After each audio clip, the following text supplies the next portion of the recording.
കാലാവസ്ഥാ വ്യതിയാനം മൂലം ഏലത്തിന്റെ വിളവെടുപ്പ് കാലയളവ് വർദ്ധിച്ചത് കർഷകർക്ക് തിരിച്ചടിയായി. മുൻപ് 1.5 മാസത്തിനിടയിൽ വിളവെടുക്കുമായിരുന്നുവെങ്കിൽ ഇത്തവണ 60 ദിവസം കഴിഞ്ഞിട്ടും പല തോട്ടങ്ങളിലും ഏലക്ക പാകമായിട്ടില്ല.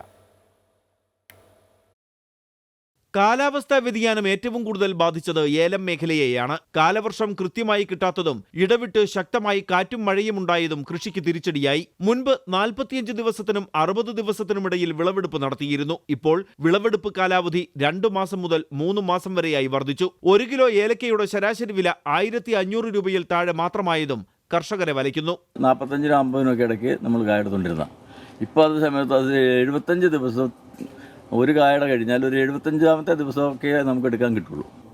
വിലയും ശരിക്കും നമ്മൾ ഉദ്ദേശിക്കുന്ന പോലെ ഒരു 12,000 രൂപയുടെ മേലെയെങ്കിലും വില കിട്ടിയാലേ ഇപ്പം ഏലകൃഷി ലാഭകരമായിട്ട് നമുക്ക് കൃഷി ചെയ്യാൻ പറ്റുള്ളൂ. അത് ഒരു 1400-1300 രൂപയിൽ ഇങ്ങനെ കുറേ സ്റ്റഡിയായിട്ട് നിൽക്കുകയാണ്.